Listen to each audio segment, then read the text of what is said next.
Hello and welcome back to Chatterbox English. I'm Elena. And I'm Pavel.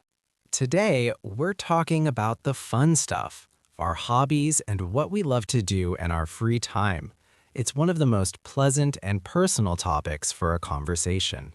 Absolutely. Being able to talk about your passions helps you connect with people on a different level. So, Pavel, let's dive in. A classic question when you meet someone new is, what do you like to do in your free time? How would you answer that? I could say, I really enjoy hiking on weekends, or I'm into photography. But that seems short. How can I make my answer more interesting? Great point. Don't just state the fact, add a little detail. You can say how often you do it, where, or why you like it. For example, I'm a big fan of hiking. I try to get out of the city and explore a new trail every couple of weeks. It helps me clear my head. Or, I've recently gotten into photography.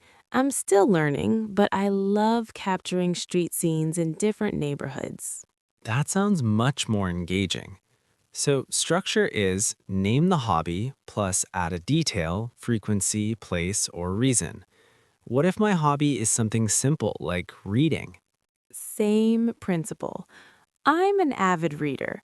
I usually have a couple of books on the go, one fiction for fun, and maybe a biography. It's my way to relax in the evenings. The word avid shows real enthusiasm. Now, the other side of the conversation is just as important, showing interest. What can you ask after someone tells you their hobby? I could ask, how long have you been doing that? Or what do you enjoy most about it? Perfect. Those are excellent, open questions. Also, that sounds interesting. How did you get started? Or do you have a favorite place to do that? This keeps the conversation flowing naturally.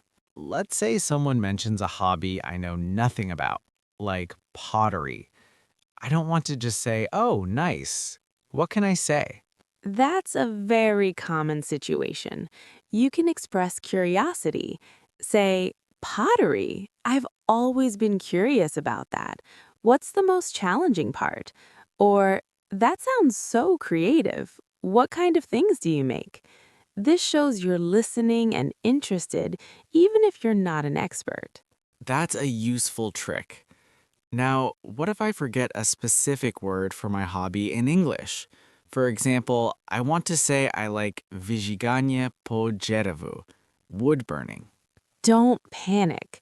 You can describe it. Say, I have this hobby where I use a special tool to draw designs on wood by burning them. I'm not sure of the exact English name. The person will likely help you. Oh, you mean pyrography or wood burning. Problem solved. Perfect. Let's practice a full conversation. You're a colleague I'm having coffee with. You ask me about my free time. Sure. So, Pavel, what do you like to do when you're not at work? Well, I'm really passionate about cycling. I try to go for a long ride along the river every Sunday morning. It's my favorite way to start the week and stay active. That's a great habit. How long have you been cycling? For about 3 years now. I started when I moved here and wanted to explore the city. Nice. And what about you?